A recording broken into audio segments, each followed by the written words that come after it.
Ibu, seperti yang di termizo awal tadi, bahwasanya kita semua sudah memiliki yang namanya kompel. Tentu tujuan kompel itu untuk apa-apa aja, mungkin sebagian besar Bapak Ibu ini sudah tahu. Jadi pada saat ini saya sekedar mengingatkan kembali apa itu tujuan dari dibentuknya komunitas belajar, dan maksud dan tujuannya apa, dan bagaimana cara kerjanya Bapak Ibu. Seperti yang saya tanyakan di awal tadi, Bapak Ibu sudah tahu, terutama komunitas belajar di sekolah. Jadi Bapak Ibu membangun komunitas belajar di sekolah itu tentu hal pertama yang perlu Bapak Ibu pahami adalah ini. Apa itu komunitas belajar dalam sekolah? Komunitas belajar dalam sekolah adalah sekelompok pendidik dan tenaga pendidikan dalam satu sekolah yang belajar bersama-sama dan berkolaborasi secara rutin dengan tujuan yang jelas dan terukur.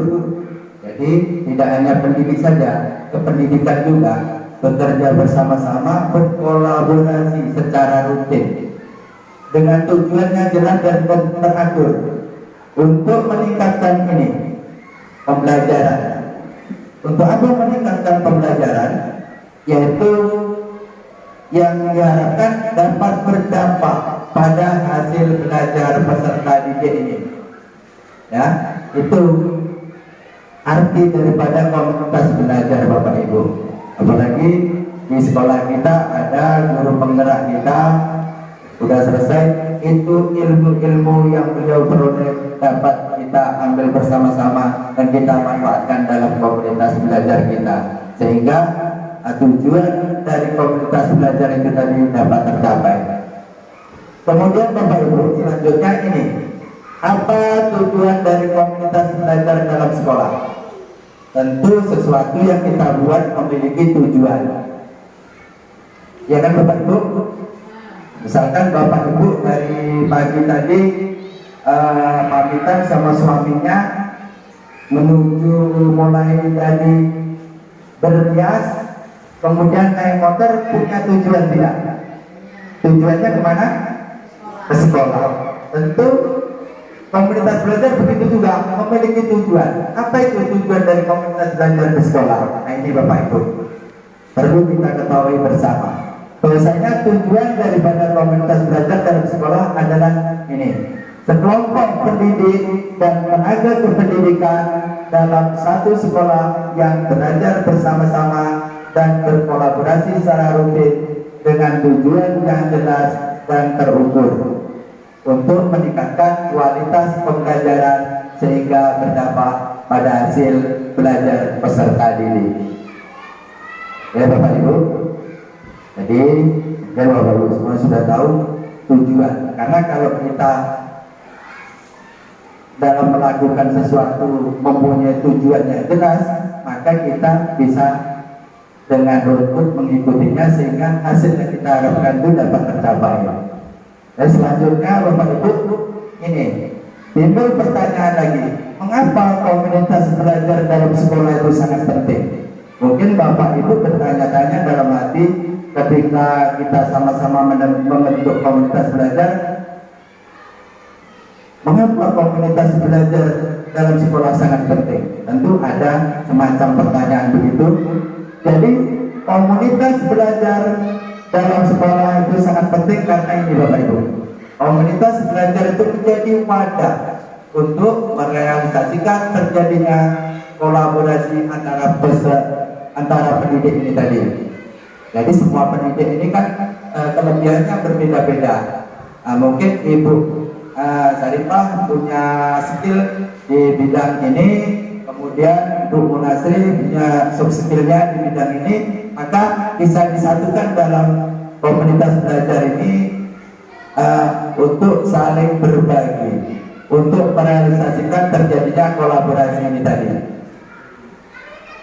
Jadi pendidik belajar bersama, tidak terisolasi. Tidak terisolasi itu maksudnya tidak terikat, ya kan?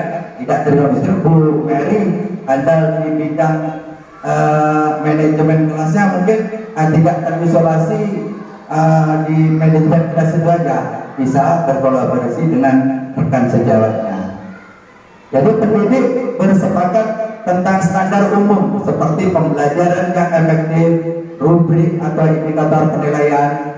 Pendidik bersepakat bahwa pendidikan semua peserta didik adalah tanggung jawab kolektif. Jadi tanggung jawab ini Bapak Ibu yang penting, pendidikan semua peserta didik adalah tanggung jawab kolektif. Berarti yang namanya kolektif itu menjadi tanggung jawab kita semua. Jadi kalau di SDN 11 ini tentu menjadi tanggung jawab keluarga besar SDN 11 ini. Tidak terkecuali saya selaku kepala sekolah tetap bertanggung jawab. Makanya ketika pelaksanaan observasi dan sebagainya, tentu karena merasa ada tanggung jawab itu kami mengobservasi dan mencari di mana keunggulan dan tidak lemahnya yang untuk kita diskusikan bersama. Ya Bapak Ibu, lanjut. Adanya komunitas belajar dalam sekolah ini, ketimpangan kompetensi antara pendidik itu dapat diminimalisir sehingga peserta didik memperoleh ini yang sangat penting tuh, pengalaman belajar ini, pengalaman belajar dengan kualitas yang sama siapapun pendidiknya. Jadi kualitasnya yang sama nanti, mau Pak Roslan yang sebagai pendidiknya, mau Bu Lili Surya atau Wales, jadi kualitas yang diperoleh oleh peserta didik itu sama. Proses belajar dalam komunitas yang terjadi secara berkelanjutan ini akan membentuk ekosistem dan budaya belajar yang pada akhirnya akan berdampak pada peningkatan kualitas belajar dan hasil belajar peserta didik. Kita lanjut dulu ya Bapak Ibu. Jadi lanjutnya ini, apa yang menjadi acuan dalam mengelola komunitas belajar? Nah ini Pak Alis selaku penggeraknya harus memperdomani apa yang menjadi acuan dalam mengelola komunitas belajar. Acuan dalam mengelola komunitas belajar itu ini merujuk pada Duvo et al. 2021 tentang professional learning community. Terdapat 3 ide besar ini untuk mengoptimalkan terbangunnya komunitas belajar yang berpusat pada pembelajaran peserta didik, yakni ini Pak Ales dan Bapak Ibu semuanya, fokus pada pembelajaran. Jadi Pak Ales sebagai penggerak nanti ketika sudah membuat program, menentukan jadwalnya, hal-hal pertama yang akan dibahas, yang akan dikolaborasikan adalah ini, fokus pada pembelajaran, bukan fokus pada Bapak Les di wira usaha dan lain sebagainya. Dan langkah utama. Oke, selanjutnya ini berikut 4 pertanyaan kunci. Apa yang harus dipelajari peserta didik? Nah, itu yang perlu kita gali. Apa yang harus dipelajari peserta didik? Dari kita melakukan asesmen kepada peserta didik, kan kita dapat karakteristik peserta didik kita itu bagaimana dan seperti apa. Itu yang perlu kita gali. Apakah tujuan pembelajaran yang harus dicapai peserta didik ini? Kalau kita bisa merumuskan ini Bapak Ibu, tujuan dari pembelajaran yang harus dicapai peserta didik ini, maka pembelajaran itu dapat terlaksana sesuai dengan yang kita inginkan bersama, sesuai yang disampaikan oleh Pak Pengawas tadi, yaitu peningkatan kualitas pembelajaran. Selanjutnya, bagaimana mengetahui bahwa peserta didik telah belajar? Bagaimana cara membantu pembelajaran peserta didik? Kemudian, apa yang harus dilakukan pendidik jika beberapa peserta didik ini tidak belajar? Dukungan apa yang diberikan kepada mereka? Jadi Bapak Ibu, kita harus memiliki inovasi bagaimana kita mengembangkan pembelajaran ini sesuai apa yang diharapkan oleh peserta didik kita ini. Makanya tidak dalam pembelajaran itu sesuai dengan apa yang diinginkan peserta didik. Oke, selanjutnya apa yang harus dilakukan pendidik jika beberapa peserta didik telah belajar? Pengayaan seperti apa yang akan diberikan kepada mereka? Kan ada Bapak Ibu, anak kita ini kadang IQ-nya di atas rata-rata ya Bapak Ibu. Coba mungkin Bapak Ibu di kelas pernah mengalami hal itu ya Pak Sofian. Nah, kalau IQ-nya di atas rata-rata, ketika kita menyampaikan materi yang dia merasa sudah bisa, sudah mampu, itu tidak bisa dihindari, anak itu akan merasa jenuh, dia tidak akan fokus, pasti main-main sendiri, karena dia merasa sudah tahu. Tapi itu yang perlu kita gali, bagaimana pengayaan untuk menghadapi siswa-siswa yang seperti itu.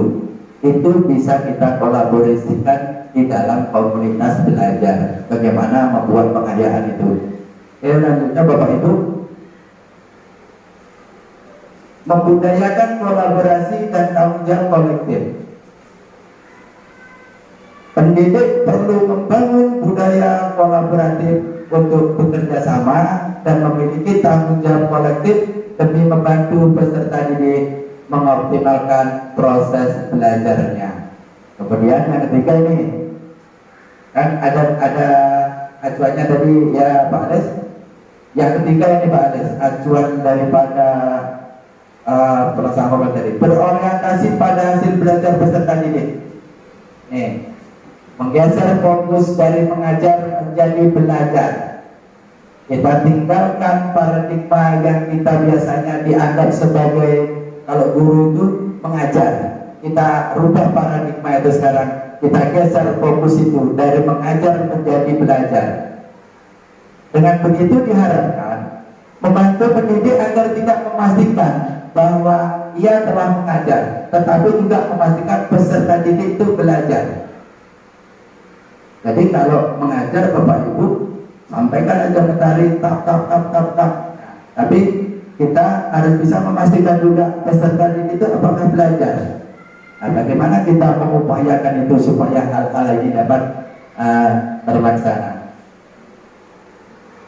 Selanjutnya, bagaimana membangun komunitas belajar dalam sekolah. Ya, dari penggerak yang 3 orang saya perkenal tadi mungkin udah tahu bagaimana membangun komunitas itu. Tapi untuk lebih banyak lagi, ini mari sama-sama kita bahas. Untuk memulai komunitas belajar itu dibutuhkan ini. Ini yang paling penting nih, komitmen. Jadi tidak bisa kalau bahasa apanya, angan-angan apa? Ya, semangat ketika di awal berikutnya, tapi komitmen. Ketika komitmen ini kita melaksanakannya secara rutin, walaupun kadang 1 bulan sekali atau 1 bulan 2 kali, yang penting komitmen dari semua anggota ini. Komunitas belajar dalam sekolah, kepala sekolah apa tugasnya? Ya ini dia tadi, memberikan dukungan, menjadi teladan dalam belajar dan berperilaku. Serta itu terlibat belajar dalam komunitas walaupun tidak pada setiap pertemuan. Walaupun kepala sekolah ini sebagai penanggung jawab, Pak Ales dan Bu Marfuah, kalau ada hal-hal yang merapas karena di sini memberikan dukungan, sampaikan aja, tidak salah. Bisa kita memastikan hal-hal apa yang perlu kita prioritaskan di dalam komunitas belajar di sekolah kita. Oke, selanjutnya, sebelum proses belajar dalam komunitas belajar ini, Bapak Ibu, diperlukan persiapan-persiapan untuk menyiapkan komunitas belajar beraktivitas. Nah, ini disiapkan. Bagaimana persiapannya? Ini, kepala sekolah mengumpulkan para pendidik di sekolah untuk berdiskusi dan menyamakan persepsi tentang pentingnya komunitas belajar dalam sekolah untuk meningkatkan hasil belajar peserta didik.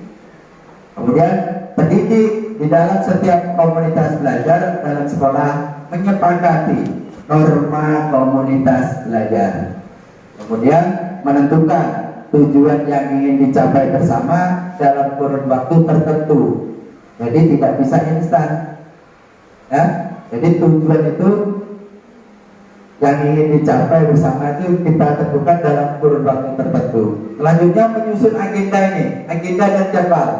Ini tugas ini komunitas sekolah kita harus menyusun ini agenda dan jadwal kegiatan komunitas belajar setiap minggu, bulan, dan sebagainya. Selanjutnya ragam aktivitas pembelajaran yang dapat dilakukan di komunitas belajar di sekolah. Bersama-sama menyiapkan dan mereview RPP modul ajar. Kan kita ada rekan sejawat, kemarin misalkan membuat RPP, tentu kita kan ketika orang lain yang mereview kan kita merasa puas di mana letak kelemahan kita, mana yang perlu direvisi dan lain sebagainya. Jadi ibu kamu sebagai rekan sejawat bisa diminta tolong nanti di komunitas itu untuk mereview RPP modul ajar yang telah disusun. 4 pertanyaan kunci dijadikan acuan untuk melihat apakah RPP yang telah disusun ini sudah berpusat pada peserta didik belum. Bisa dari RPP itu kita review apakah sudah berpusat ke peserta didik atau belum RPP ini, gitu. Selanjutnya ini mendiskusikan rubrik penilaian bersama sehingga memiliki persepsi yang sama dalam menginterpretasikan rubrik. Kemudian berbagi masalah pembelajaran yang dihadapi peserta didik dan mendiskusikan alternatif pemecahan masalah bersama-sama. Bapak Ibu, kalau ada permasalahan di kelas, jangan ditanggung sendiri, sampaikan ke rekan-rekannya. Nah, dengan begitu nanti kan bisa sharing, bisa ada pemecahan masalah bersama. Ya Bu Supriya, kalau masalah itu kalau kita pendam bersama apa sendiri, kalau tak tahan meletup Bapak Ibu, ya kan, tolong. Nah, sampaikan, syukur-syukur kan kawan nanti kasih masukannya, itu udah melegakan. Nama kalau orang menyebutnya sekarang ini curhat, nah itu. Jadi jangan ditanggung dan dipendam sendiri Bapak Ibu, karena anak-anak kita saat ini kan luar biasa Bapak Ibu dari hal sebagainya. Jadi saya berharap Bapak Ibu semuanya tetap bahagia dalam mengemban tugas ini sehingga tercapai tujuan daripada kualitas pembelajaran untuk kedepannya itu tadi. Oke Bapak Ibu, kita lanjut ini lagi, kembali ke materi lagi. Jangan Bapak Ibu tegang ini semua nanti kan. Ini berbagai praktik yang telah dilakukan. Jadi Bapak Ibu bisa berbagi praktik, kemudian saling mengobservasi belajar di kelas ini. Misalnya Pak Ruslan nih pengen lihat Bu Artis ketika melakukan kegiatan pembelajaran bagaimana. Bisa Pak Ruslan ini melakukan refleksi observasi itu tadi untuk rekan sejawat ke guru lain. Tujuannya adalah apa? Untuk perbaikan bersama-sama, bukan mencari kesalahan. Jadi yang didatangi juga harus mengizinkan, ya Pak Bis. Jadi ketika Pak Ruslan mau nengok, jangan pula, Bu Miko sini. Kami nak nengok Miko itu, jangan, kayak gitu. Boleh, kasih izin. Karena mungkin kita kan ilmu itu bisa diperoleh dari segala aspek, dari segala segi. Mungkin dengan melihat Bu Apis, Pak Tan tahu kekurangan saya di sini.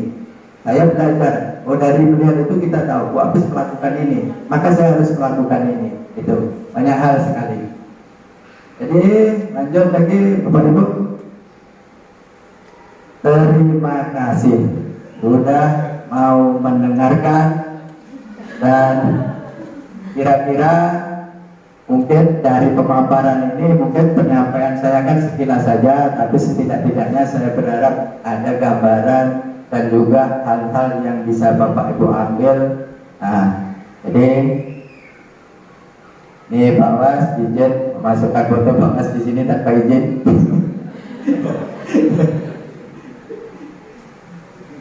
Jadi Bapak Ibu, nah itulah sedikit materi masalah komunitas belajar. Jadi Bapak Ibu untuk mana tahu ada sesuatu hal yang perlu ditanyakan dan menjadi sesuatu yang perlu Bapak sampaikan. Saya persilakan pada Bapak Ibu semuanya, silakan. Nanti kalau bisa saya jawab, ya saya jawab. Kalau tidak bisa, saya izin sama Pak Was untuk jadikan PR. Ya Bapak Ibu, silakan.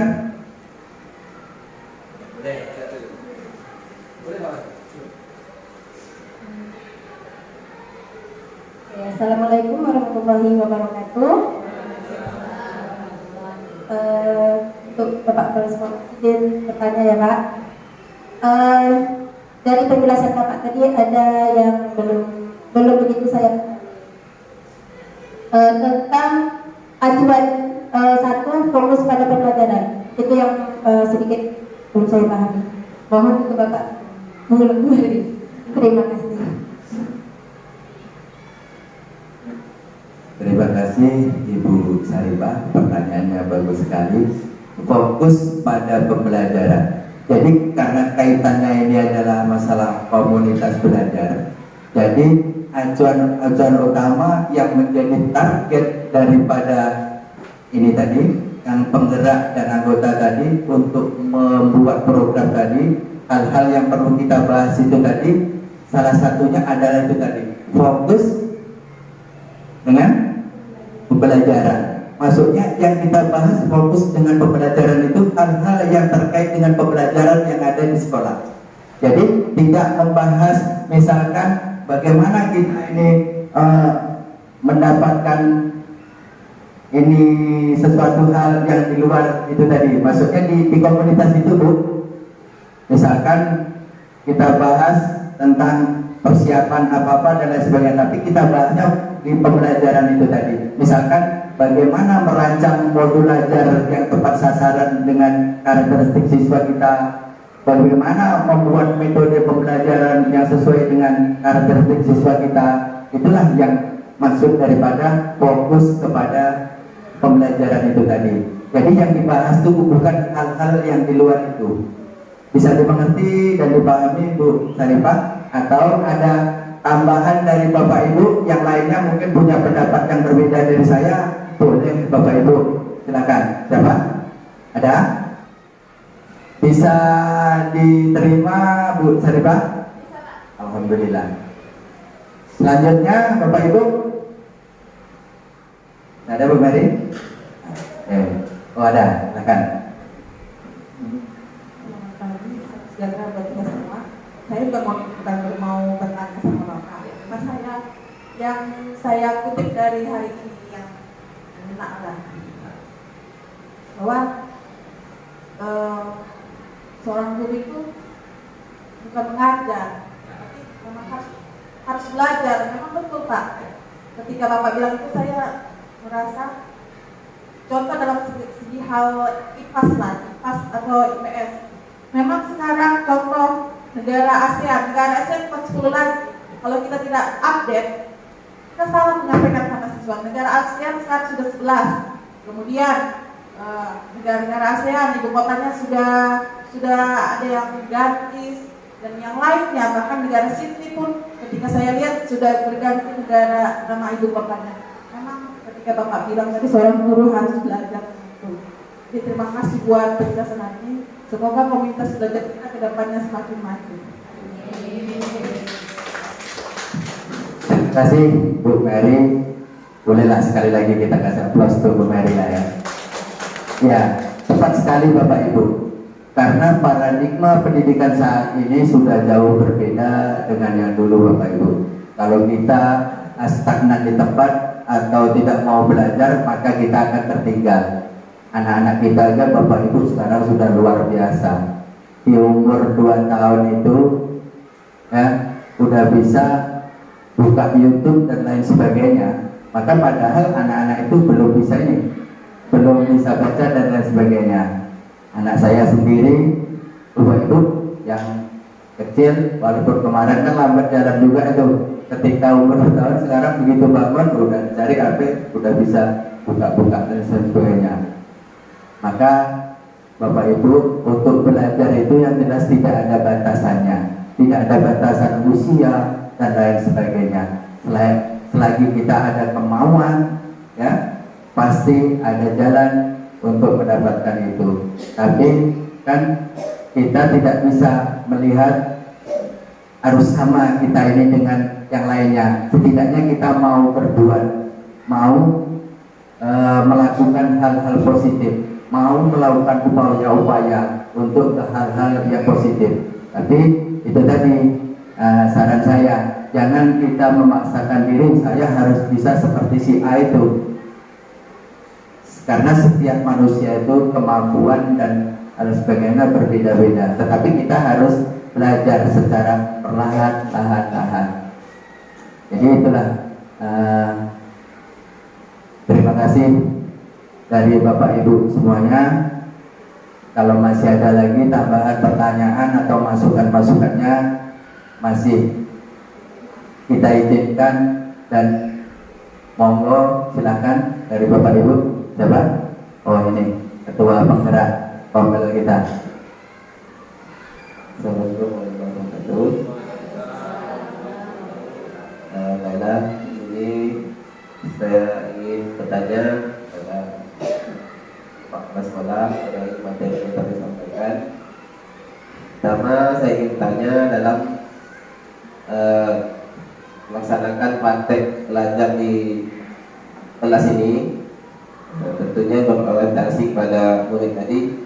Tentunya banyak kendala yang kita hadapi ya di lapangan. Terutama saya ini selaku guru PJOK, banyak sekali saya temukan kendala kan? Salah satunya mungkin dari pribadi kami sendiri, kemudian dari siswa itu sendiri Pak. Bagaimana nanti tanya saya, bagaimana nanti kita berkoordinasi belajar pada murid. Sebenarnya anak kita saat ini untuk belajar itu kadang tidak ada kemana. Jadi kita lain, bagaimana menghadapi anak yang usia ini bermain Pak. Tidak lanjut memang untuk belajar itu ada mau ada. Bagaimana menjelaskan itu dengan jiwa bermain kondisi. Pertama itu kelas pasti kelas 3 pasti B. Nah, itu kok biasa jiwa mainnya itu. Kita belajar itu bagaimana menjelaskan itu. Sementara dia orang pemain itu memang asik gitu. Sementara kalau belajar mencetak itu. Sementara yang itu di harus berpihak pada murid. Apakah nanti dengan jiwa pemain sejak berbeda itu, apakah kita dulunya kena atau sesuai di mana? Itu tanya banget.